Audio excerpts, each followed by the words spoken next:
The national centre for radio astrophysics பூனேயில் இருக்கக்கூடிய இந்த இன்ஸ்டியூட், இது வந்து Tata institute of fundamental research கீழே வரக்கூடிய ஒரு அட்டானமஸ் இன்ஸ்டியூட். இது வந்து department of atomic energy, government of India கீழே இருக்கக்கூடிய ஒரு ஆராய்ச்சி நிறுவனம். சரிங்களா?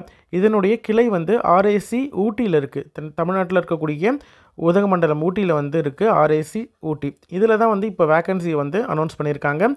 என்னென்ன பணியிடங்கள் அப்படின்றத ஒன் பை ஒன் நம்ம பார்க்கலாம். Scientific assistant, technical assistant, laboratory assistant, tradesman, clerk, driver, work assistant, security guard. இதற்கெல்லாம் மினிமம் வந்து 10ஆம் வகுப்புலேருந்து டிகிரி முடித்தவர்கள் வரைக்கும் அப்ளை பண்ணுற மாதிரியான பணியிடங்கள் இருக்குது. எந்தெந்த போஸ்ட்டுக்கு யாரெல்லாம் எலிஜிபிள் அப்படின்றத ஒன் பை ஒன் பார்க்கலாம். அதற்கு முன்னாடி என்னென்ன போஸ்ட்டில் எவ்வளோ வேக்கன்சி அப்படின்றத பார்க்கலாம். டெக்னிக்கல் அசிஸ்டன்ட் பி, இதில் வந்து ஊட்டியில் தான் வந்து ஹெட் குவார்ட்டர்ஸ். ஒரு போஸ்ட் இருக்குது. இடபிள்யூஎஸில் ஒரு போஸ்ட் இருக்குது. Maximum age limit 28. பே லெவல் பார்த்திங்கன்னா 6ல் இருக்குது. அதாவது மினிமம் வந்து 58,986 ரூபாயிலேருந்து ஸ்டார்ட் ஆகும். மினிமம் வந்து 60,000 ரூபாய்க்கு மேலே வந்து சேலரி. அடுத்தது சயின்டிஃபிக் அசிஸ்டன்ட் பி, இதுவும் ஊட்டியில் இருக்கக்கூடிய போஸ்ட்டு. Number of post 1. எஸ்டியில் reserved post. Maximum age limit 33. 58,986 ரூபாய் வந்து இந்த போஸ்ட்டுக்கான சேலரி. அடுத்தது லெபார்டரி அசிஸ்டண்ட்டில் பி, ஒரு போஸ்ட் இருக்குது. ஓபிசியில் ரிசர்வ்டு போஸ்ட்டு. 31 வயது வரைக்கும் இருக்கக்கூடிய கேண்டிடேட் அப்ளை பண்ணலாம். 37,203 ரூபாய் இந்த போஸ்ட்டுக்கான சேலரி. ட்ரேட்மேன் பி, எலக்ட்ரிக்கலை பொறுத்த வரைக்கும் ஊட்டியில் இருக்கக்கூடிய ஒரு போஸ்ட்டு. இடபிள்யூஎஸில் reserved post. 28 வயது மேக்ஸிமம் ஏஜ் லிமிட். 37,203 ரூபாய் இதற்கான சேலரி.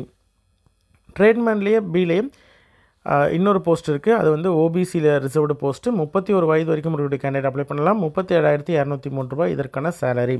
அடுத்தது டிரைவர் பி, ஊட்டியில் இருக்கக்கூடிய இந்த போஸ்ட் வந்து எஸ்டிக்கு ரிசர்வ்டு போஸ்ட்டு. 35 வயது வரைக்கும் இருக்கக்கூடிய கேண்டிடேட் அப்ளை பண்ணலாம். 32,991 ரூபாய் வந்து இந்த போஸ்ட்டுக்கான சேலரி. அடுத்தது கிளர்க் போஸ்ட்டை பொறுத்த வரைக்கும் ஒரு வேக்கன்சி இருக்குது. அதுவும் வந்து எஸ்டியில் இருக்கக்கூடிய ரிசர்வ்டு போஸ்ட்டு. 33 வயது வரைக்கும் இருக்கக்கூடிய கேண்டிடேட் அப்ளை பண்ணலாம்.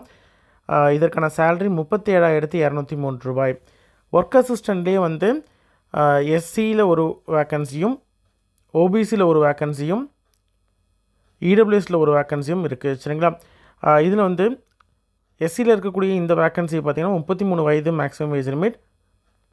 ஓபிசியில் இருக்கக்கூடிய வேக்கன்சி பார்த்திங்கன்னா 31 வயது மேக்ஸிமம் ஏஜ் லிமிட். இடபிள்யூஎஸில் இருக்கக்கூடிய கேண்டிடேட்டுக்கு வந்து 28 வயது மேக்ஸிமம் ஏஜ் லிமிட். இது எல்லாத்துக்கும் 29,970 ரூபாய் சேலரி. அடுத்தது செக்யூரிட்டி கார்டில் பார்த்திங்கன்னா ஓபிசியில் ஒரு வேக்கன்சியும், இடபிள்யூஎஸில் ஒரு வேக்கன்சியும் இருக்குது. ஓபிசியில் இருக்கக்கூடிய வேக்கன்சிக்கு மேக்ஸிமம் ஏஜ் லிமிட் 31. இடபிள்யூஎஸில் இருக்கக்கூடிய வேக்கன்சிக்கு மேக்ஸிமம் ஏஜ் லிமிட் 28. இந்த ரெண்டு போஸ்ட்டுக்கும் பார்த்திங்கன்னா 29,970 ரூபாய் சேலரி. சரிங்களா? டெக்னிக்கல் அசிஸ்டண்ட்டில் எலக்ட்ரானிக்ஸில் ஒரு போஸ்ட் வந்து இடபிள்யூஎஸில் இருக்குது. ஹெட் குவார்ட்டர்ஸ் ஊட்டி. சேலரி நம்ம பார்த்துட்டோம் ஆல்ரெடி. ஃபுல் டைமில் பிஎஸ்சி கோர்ஸ், எலக்ட்ரானிக்ஸில் பிஎஸ்சி கோர்ஸ் முடித்தவர்கள் மினிமம் வந்து 60% மார்க் எடுத்த கேண்டிடேட் அப்ளை பண்ணலாம். இது ஃபஸ்ட்டு கண்டிஷன். அடுத்தது அப்படி இல்லை அப்படின்ற மாதிரி இருந்தால் ஃபுல் டைமில் டிப்ளமோ இன் எலக்ட்ரானிக்ஸ் இன்ஜினியரிங் முடித்த கேண்டிடேட்ஸ், கம்ப்யூட்டர் நாலேஜ் இருக்கக்கூடிய கேண்டிடேட்ஸ் வந்து அப்ளை பண்ணலாம். 2 வருடம் வந்து எக்ஸ்பீரியன்ஸ் இருக்கக்கூடிய கேண்டிடேட்டாக இருந்தால் எசென்ஷியல் அப்படின்னு சொல்லியிருக்காங்க. கேடு இந்த மாதிரியான டிசைனிங் டூல் தெரிந்த கேண்டிடேட்ஸ் இருந்தாங்கன்னா டிசைரபிள்னு சொல்லியிருக்காங்க. ஏஜ் லிமிட் நம்ம ஆல்ரெடி பார்த்துட்டோம். சயின்டிஃபிக் அசிஸ்டன்ட் பிலேயே எலக்ட்ரானிக்ஸ் பார் கம்ப்யூட்டர்ஸை பொறுத்த வரைக்கும் minimum qualification full time BSc computer science, இல்லைனா எலக்ட்ரானிக்ஸ் பிஎஸ்சி, இல்லைனா டிஇஆர்இயில் வந்து பிஎஸ்சி கோர்ஸ் முடித்தவர்கள் அப்ளை பண்ணலாம். அல்லது டிப்ளமோ இன் கம்ப்யூட்டர் இன்ஜினியரிங் முடித்த கேண்டிடேட்ஸும் அப்ளை பண்ணலாம். கம்ப்யூட்டர் நாலேஜ் தெரிஞ்சிருக்கணும். அதே மாதிரி ஷிஃப்ட் டியூட்டி வந்து இதில் இருக்கும். சரிங்களா? 2 வருடம் வந்து எக்ஸ்பீரியன்ஸ் தேவை அப்படின்றது சொல்லியிருக்காங்க. ட்ரபிள் ஷூட்டிங், நெட்வொர்க்கிங், கம்ப்யூட்டர் இந்த மாதிரியான இதெல்லாம் தெரிந்திருந்த கேண்டிடேட்ஸ் இருந்தாங்க அப்படின்ற மாதிரி தான் அவங்களுக்கு ப்ரிஃபரன்ஸ் கொடுக்கப்படும்னு சொல்லியிருக்காங்க. கம்ப்யூட்டர் மெயின்டைன் பண்ணுறது, நெட்வொர்க்கை வந்து மெயின்டைன் பண்ணுறது, நெட்வொர்க் வயரிங் இந்த மாதிரியான இதெல்லாம் டிஃபைன் பண்ணுறது, ரெக்டிஃபிகேஷன் பண்ணுறது, இந்த மாதிரியான ஃபால்ட்டெல்லாம் வந்து சரி பண்ணுறது, இந்த ஒர்க்கு தான் வந்து இந்த போஸ்ட்டு. லெபார்டரி அசிஸ்டன்ட் பி பொறுத்த வரைக்கும் எலக்ட்ரானிக்ஸில் ஃபுல் டைமில் 12ஆம் வகுப்பு முடிச்சிருக்கணும். 60% வச்சு முடிச்சிருக்கணும் மினிமம். 2 வருடம் வந்து எக்ஸ்பீரியன்ஸ், லேபில் எக்ஸ்பீரியன்ஸ் இருக்கக்கூடிய கேண்டிடேட் அப்ளை பண்ணலாம். இது ஒரு கண்டிஷன். அப்படி இல்லைனா என்டிசி, நேஷ்னல் ட்ரேட் சர்டிஃபிகேட்டில் வொகேஷ்னல் ட்ரைனிங் வந்து முடிச்சிருக்கணும். எலக்ட்ரானிக்ஸ் அல்லது இதற்கு ஈக்குவலண்ட் ஆனதில் முடிச்சுட்டு 2 வருடம் எக்ஸ்பீரியன்ஸ் இருந்ததுன்னா எலிஜிபிள். அப்படி இல்லைனா நேஷ்னல் அப்ரெண்டிஸ்ஷிப் சர்டிஃபிகேட் வச்சுருந்துட்டு 1 வருடம் எக்ஸ்பீரியன்ஸ் இருந்தால் எலக்ட்ரானிக்ஸ் லேபில் அப்படின்ற மாதிரி இருந்தால் அவங்களும் எலிஜிபிள். சரிங்களா? இது 3 கண்டிஷன் கொடுத்துருக்காங்க. இதில் ஏதாவது ஒன்று இருந்தாலும் ஓகே தான். அதே மாதிரி டிசைரபிள் வந்து சர்டன் நாலேஜஸ்லாம் எலக்ட்ரானிக் சர்க்யூட் ரிலேட்டட் இதெல்லாம் வந்து கேட்டிருக்காங்க. அது மாதிரி இருந்தால் ஓகே, இல்லைனாலும் பிரச்சனை இல்லை, ஏன்னா டிசைரபிளாக தான் கொடுத்துருக்காங்க. அடுத்தது ட்ரேட்மேனில் எலக்ட்ரிக்கலை பொறுத்த வரைக்கும் என்டிசி, அதாவது நேஷ்னல் ட்ரேட் சர்டிஃபிகேட்டில் 60% மார்க் எடுத்து பாஸ் பண்ணியிருக்கணும், அல்லது அதற்கு ஈக்குவலண்ட்டான எலக்ட்ரிக்கல் அல்லது அதற்கு ஈக்குவலண்ட்டான டிசிப்ளினில் முடிச்சிருக்கணும். 2 வருடம் எக்ஸ்பீரியன்ஸ் இருக்கக்கூடிய கேண்டிடேட்டாக இருக்கணும் அப்படின்றது சொல்லியிருக்காங்க. இது ஒரு கண்டிஷன். அப்படி இல்லைனா அடுத்த கண்டிஷன் என்னென்னா நேஷ்னல் அப்ரெண்டிஸ்ஷிப் சர்டிஃபிகேட் வந்து வச்சுருக்கணும். எலக்ட்ரிக்கல் அல்லது அதற்கு ஈக்குவலண்ட்டான இதில் முடிச்சுட்டு 1 இயர் எக்ஸ்பீரியன்ஸ் இருந்தாலே போதுமானது. எலக்ட்ரிக்கல் பி லைசன்ஸ் இருக்குது அப்படின்ற மாதிரி இருந்தால் அவங்களுக்கு டிசைரபிள்னு சொல்லியிருக்காங்க. இல்லைனாலும் பிரச்சனை இல்லை. ட்ரேட்மேனில் எலக்ட்ரானிக்ஸை பொறுத்த வரைக்கும் 10ஆம் வகுப்பு முடிச்சுட்டு ஐடிஐயில் எலக்ட்ரானிக்ஸ் முடித்த கேண்டிடேட்ஸ் அப்ளை பண்ணலாம். அதே மாதிரி எக்ஸ்பீரியன்ஸை பொறுத்த வரைக்கும் 2 வருடம் எக்ஸ்பீரியன்ஸ் இருக்கணும், அல்லது என்சிடிவிடியில் வந்து 1 வருடம் முடிச்சுட்டு 1 வருடம் எக்ஸ்பீரியன்ஸ் இருந்தால் அது போதுமானது. அதே மாதிரி wiring, testing, radio frequency, digital electronic system இதெல்லாம் தெரிந்த கேண்டிடேட்ஸாக இருக்கணும்னு சொல்லியிருக்காங்க. டிரைவர் பிஓ பொறுத்த வரைக்கும் 10ஆம் வகுப்பு முடித்திருந்தாலே போதுமானது. அதே மாதிரி டிரைவிங் லைசன்ஸ் வந்து கண்டிப்பாக வச்சுருக்கணும். குறைந்தபட்சம் வந்து 3 வருடம் எக்ஸ்பீரியன்ஸ் இருக்கணும் அப்படின்றது சொல்லியிருக்காங்க. லார்ஜ் சிட்டியில் மோட்டார் வெஹிக்கிள் ஓட்டின ஹெவி பேசஞ்சராக வந்து ஒர்க் பண்ண, ஹெவி பேசஞ்சர் இருக்கக்கூடிய இதில் வந்து டிரைவிங் பண்ண எக்ஸ்பீரியன்ஸ் இருக்கக்கூடிய கேண்டிடேட் அப்ளை பண்ணலாம். இதற்கு ஃபிசிக்கல் ஃபிட்னஸ் வேணும். மேல் கேண்டிடேட் அப்படின்ற மாதிரி தான் 165 சென்டிமீட்டருக்கு குறையாமல் வந்து ஹைட் இருக்கணும். செஸ்ட் வந்து 80லேருந்து 85 சென்டிமீட்டர் இதில் வந்து இருக்கணும். ஐ சைட்டு இதெல்லாம் வந்து ஆஸ் பர் டிரைவருக்கான ஆர்ஆர் படி இருக்கணும்னு சொல்லியிருக்காங்க. ஃபீமேல் கேண்டிடேட் அப்படின்ற மாதிரி தான் ஹைட் வந்து 157க்கு குறையாமல் வந்து இருக்கணும். வெயிட்டும் ஹைட்டும் வந்து அப்ராப்ரியேட் மெடிக்கல் ஸ்டாண்டர்டில் இருக்கணும். அதே மாதிரி ஐசைட் வந்து பார்த்திங்கன்னா ப்ராப்பராக வந்து இருக்கணும். சரிங்களா. டிசேபிள் வந்து ஃபஸ்ட் எய்ட் சர்டிஃபிகேட் இருந்தால் ஓகே. அதே மாதிரி வெஹிக்கிள் இன்ஸ்பெக்ஷனு, வெஹிக்கிளில் ட்ரபிள் ஷூட் பண்ணுறது, மைனர் ரிப்பேர்ஸ்லாம் வந்து ஓனாக சரி பண்ணுறது, இந்த மாதிரியான விஷயங்கள்லாம் தெரிஞ்சிருக்கு அப்படின்ற மாதிரி இருந்தால் அவங்கள வந்து டிசைரபிள்னு சொல்லியிருக்காங்க. சரிங்களா. கிளர்க்கு ஏவை பொறுத்த வரைக்கும் ஜென்ரல் அட்மினு, இதில் வந்து மினிமம் குவாலிஃபிகேஷன் என்னென்னு பார்த்தீங்கன்னா any graduation, any degree, BSc, BA, BCom இந்த மாதிரியான எனி டிகிரி, பிஇ, பிடெக்கு எது முடிச்சிருந்தாலும் ஓகே தான். சரிங்களா. மினிமம் வந்து 50% எடுத்து வச்சுருக்கக்கூடிய கேண்டிடேட் அப்ளை பண்ணலாம்.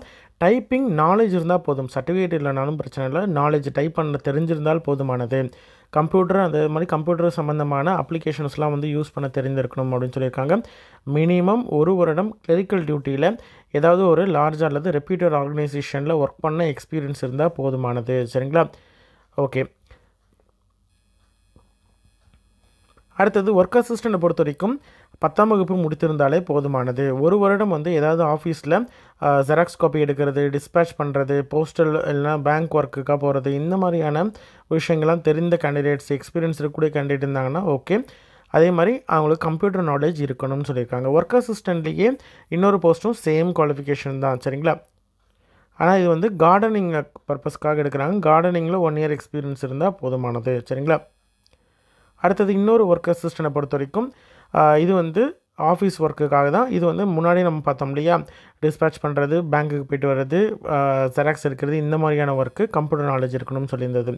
செக்யூரிட்டி கார்டை பொறுத்த வரைக்கும் 10ஆம் வகுப்பு முடிச்சுட்டு ஃபயர் ஃபைட்டிங் ட்ரைனிங்கில் வந்து ஃபஸ்ட் எய்டு சர்டிஃபிகேட் வச்சுருக்கணும், அல்லது என்சிசி சர்டிஃபிகேட், இல்லைனா வந்து சிவில் டிஃபென்ஸ் ட்ரைனிங் சர்டிஃபிகேட், இல்லைனா ஹோம் கார்டுக்கான சர்டிஃபிகேட் வச்சுருக்கணும். சிஏபிஎஃப் இந்த மாதிரி எதுலையாவது வந்து இருக்கிறாங்க அப்படின்ற மாதிரி இருந்தால், சப் கிளாஸில் இருக்காங்கன்ற மாதிரி தான், டிஃபென்ஸ்லேயோ இதில் இருக்காங்கன்னா நாட் அப்ளிகபிள்னு சொல்லியிருக்காங்க. ஹோம் கார்டு வரைக்கும் இருந்தால் ஓகே, போதுமானது.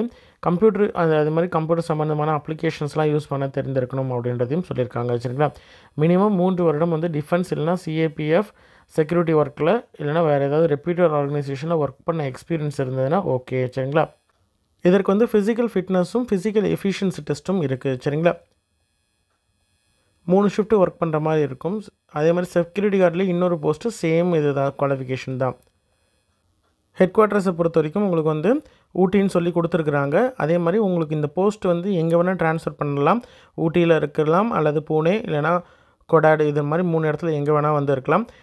உங்களுக்கு சனிக்கிழமை, ஞாயிற்றுக்கிழமை ஹாலிடேஸ் இது மாதிரி எல்லாமே இருக்கும். சனிக்கிழமை மேக்ஸிமம் லீவு மாதிரி தான் கொடுத்துருக்காங்க.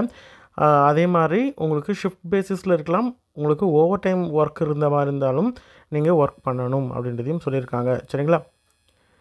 எக்ஸ்பீரியன்ஸ் இதெல்லாம் வந்து இருந்ததுன்னா போஸ்ட் குவாலிஃபிகேஷனாக தான் இருக்கணும். எக்ஸ்பீரியன்ஸ் அதாவது நீங்கள் குவாலிஃபிகேஷன் வாங்கினதுக்கப்புறம் இருக்கிற எக்ஸ்பீரியன்ஸ் மட்டும் தான் கவுண்டபிள். லாஸ்ட் டேட் அப்ளை பண்ணுறதுக்கு 21 ஜூலை 2024 சரிங்களா. ஜூலை 21 2024. ஏஜ், குவாலிஃபிகேஷன், எக்ஸ்பீரியன்ஸ் இது எல்லாத்துக்குமான கட் ஆஃப் டேட் வந்து ஜனவரி 1 2024. எப்படி அப்ளை பண்ணுறது அப்படின்னு பார்த்தீங்கன்னா, அப்ளை பண்ணுறதுக்கான லிங்க் வந்து கொடுத்துருக்காங்க. அதை நான் வந்து டிஸ்கிரிப்ஷன்லேயும் மென்ஷன் பண்ணுறேன். அந்த லிங்க்கை யூஸ் பண்ணி நீங்கள் டேரெக்டாக வந்து அப்ளை பண்ணலாம் சரிங்களா. இல்லை உங்களுக்கு வந்து ஆன்லைனில் அப்ளை பண்ணலை, நான் வந்து அப்ளிகேஷன் அனுப்பணும் அப்படின்ற மாதிரி இருந்தால் இதே லிங்க்கில் போய்ட்டு அப்ளிகேஷனை எடுத்து பிரிண்ட் அவுட் எடுத்துகிட்டு அதை ஃபில் பண்ணி நெசசரி டாக்குமெண்ட்ஸ்லாம் வச்சு சீல் கவர் போட்டு administrative officer NCRA TIFR post bag 3 Ganeshkhind Savitribai Phule Pune university campus Pune 411007 அப்படின்ற இந்த அட்ரஸ்க்கு நீங்கள் அனுப்பணும் சரிங்களா. அனுப்புறதுக்கான கடைசி நாளுமே பார்த்திங்கன்னா ஜூலை 21 2024 அன்னைக்குள்ளே அங்கே போய் சேர்ந்தணும். அப்படி இல்லைனா நீங்கள் ஆன்லைனில் அப்ளை பண்ணுறீங்க அப்படின்ற மாதிரி தான் ஆன்லைனில் அப்ளை பண்ணாலே போதுமானது சரிங்களா. செலெக்ஷன் ப்ரொசீஜர் இந்த மாதிரியான டீட்டெயில்ஸ் எல்லாமே வந்து வெப்சைட்டில் கொடுத்துருக்காங்க. இன்ட்ரெஸ்டட் கேண்டிடேட் அதை பார்த்து தெரிஞ்சுக்கோங்க. இல்லை டிஸ்கஸ் பண்ணணும் அப்படின்ற மாதிரி தான் கமெண்ட் பண்ணுங்கள், கண்டிப்பாக டிஸ்கஸ் பண்ண ட்ரை பண்ணுறேன். இன்ட்ரெஸ்டட் கேண்டிடேட் அப்ளை பண்ணுங்கள். உங்களோட ஃப்ரெண்ட்ஸ் சர்க்கிளில் யாராவது வந்து இந்த போஸ்ட்டுக்கு எலிஜிபிள் அப்படின்னு நினச்சிங்கன்னா அவங்களுக்கும் சொல்லுங்கள். இந்த வீடியோ வந்து ஷேர் பண்ணிவிடுங்க. நன்றி, வணக்கம்.